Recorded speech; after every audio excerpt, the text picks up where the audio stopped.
Bonjour mes chers élèves. Dans cette vidéo, on va passer au troisième paragraphe, la notion de sous-développement. On va voir la définition de sous-développement, l'origine de cette terminologie et les différentes terminologies qu'on peut utiliser à part le sous-développement.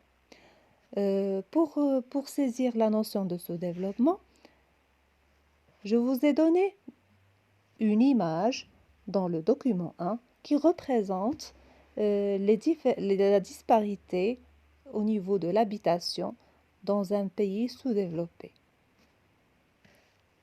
Document 2, il représente la répartition de la population et de richesse entre les pays du Nord, dits des pays développés, et les pays du Sud, sous-développés.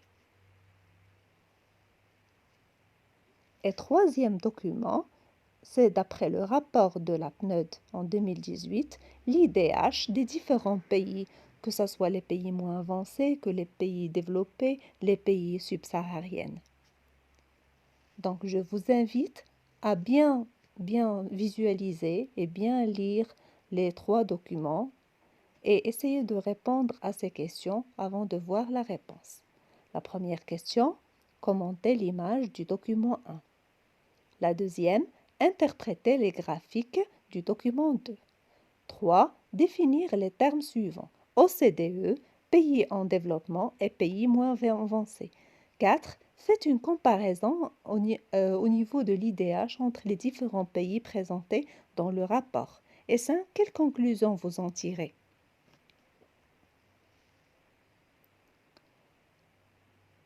Donc, dans la première image, on voit un contraste énorme entre un regroupement luxueux des immeubles au standing avec des jardins et des endroits de loisirs et un regroupement des habitations insalubres où il manque le minimum de nécessité de vie. Dans le graphique numéro 2,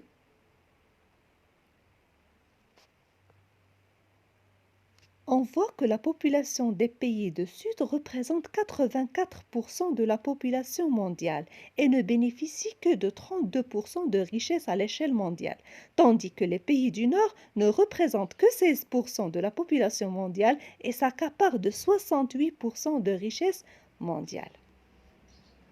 3. Définir les termes suivants. L'OCDE. L'OCDE, c'est l'Organisation de coopération et de développement économique, dont les pays membres sont des pays développés. En 2018, il abritait 36 pays développés. Pays en développement, ce sont des pays moins développés économiquement que les pays du Nord ou pays développés. Ce terme a été substitué aux pays sous-développés. Les pays moins avancés. Selon l'ONU, il dénombre 48 pays les moins avancés. Ils sont localisés en Afrique subsaharienne avec 33 pays, en Asie du Sud 14 pays et en Amérique un seul pays, c'est le Haïti. Question 4. La comparaison entre les différents IDH des différents pays. On remarque qu'il y a une divergence au niveau de développement humain des différents pays. Il y a ceux qui sont classés parmi les pays dont le développement est très élevé, comme l'OCDE, et les pays dont le développement est moyen, le cas de l'Asie du Sud. Et les pays à faible développement humain, c'est le cas des pays moins avancés. La conclusion qu'on peut tirer d'après la comparaison de l'IDH des différents pays, c'est que la différence au niveau de développement humain dans le monde démontre qu'il y a des disparités énormes au niveau et le niveau de vie et la santé et la scolarisation entre les pays développés, les pays en développement et les pays moins avancés. Exploitation. L'origine du concept de sous-développement. Le sous-développement, c'est une notion relativement récente, apparue dans l'analyse économique dans les années 50. Mais c'est une réalité qui exprime le profond déséquilibre mondial entre une minorité de pays riches au sein desquels 30% de la population mondiale produit et s'approprie de 85% de la richesse mondiale et une majorité pauvre. C'est quoi la notion de sous-développement? La notion de sous-développement, c'est un état d'un pays qui est caractérisé par la médiocrité, c'est-à-dire la minorité au niveau de vie moyen.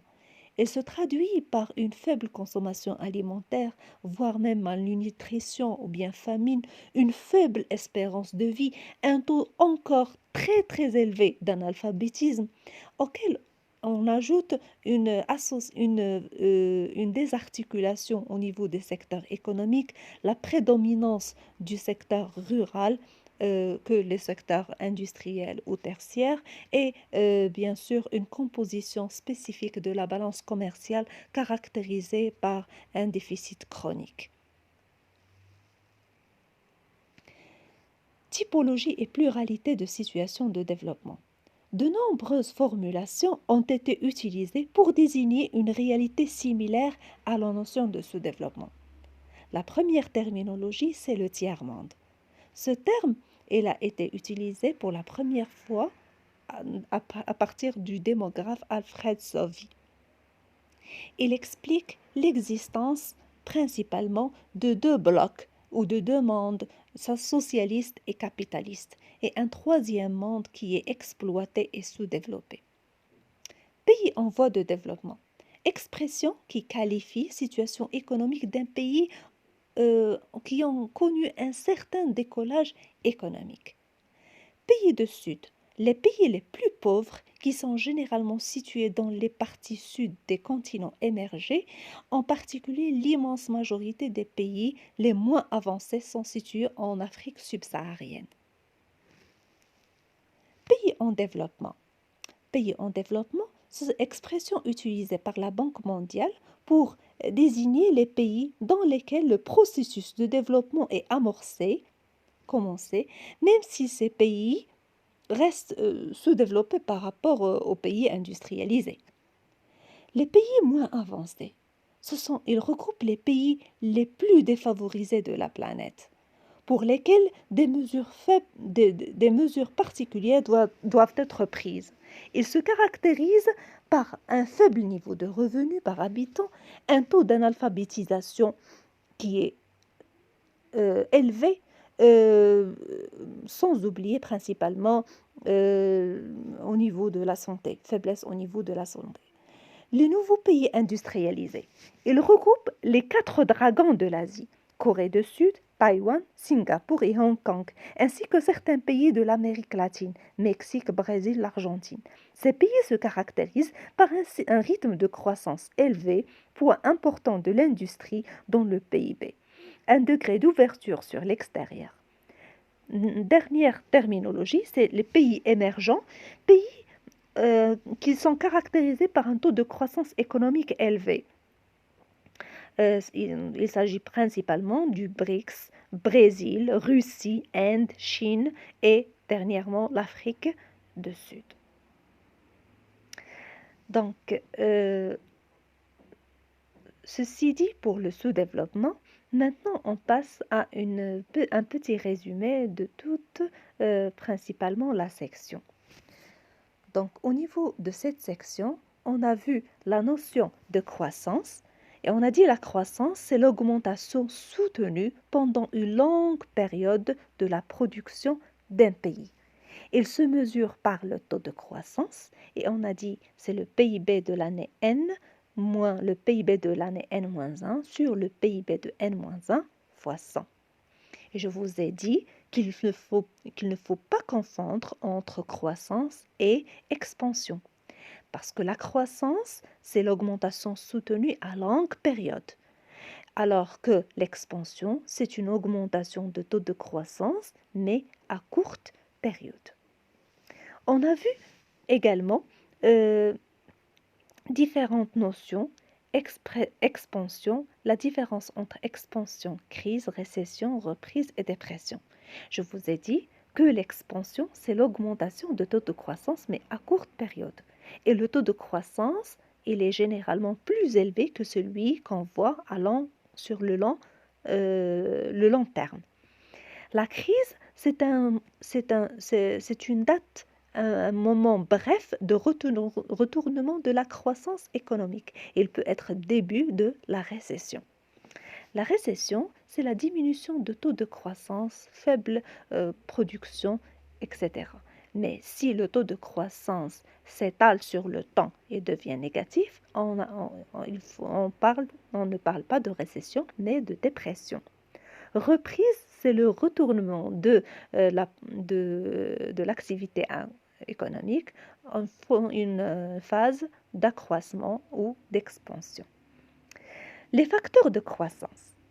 Il y a premièrement les facteurs de production qui sont l'augmentation de capital, c'est-à-dire l'augmentation des équipements, des ressources et des ressources naturelles, ou bien l'augmentation de travail, c'est-à-dire de la population active ou bien de sa qualité à travers la formation. Là où il y a également la bonne conjoncture économique et le progrès technique également, ils peuvent participer dans la croissance économique. Je vous ai dit de faire la différence entre croissance intensive et croissance extensive. Croissance extensive, c'est l'augmentation du capital et l'augmentation du travail, donc qui engendre l'augmentation de la croissance économique. Croissance intensive, c'est l'amélioration de l'efficacité du capital et de travail, c'est-à-dire les gains de productivité. Donc, sans qu'il y ait augmentation de facteurs capital ou de travail, il y a l'augmentation de la production à faible coût, donc ce qui engendre une augmentation de croissance. Deuxième notion qu'on a vue, c'est la notion de développement.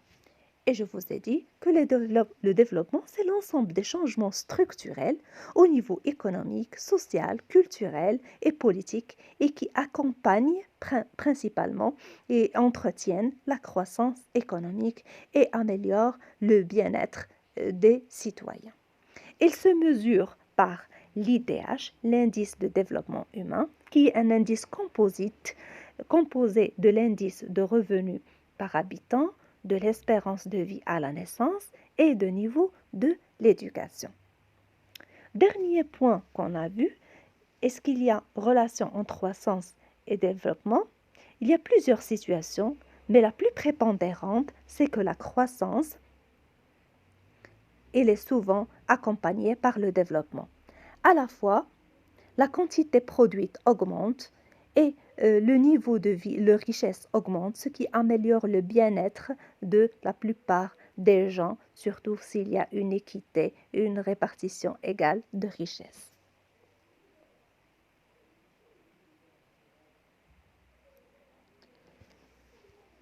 Notion maintenant de sous-développement.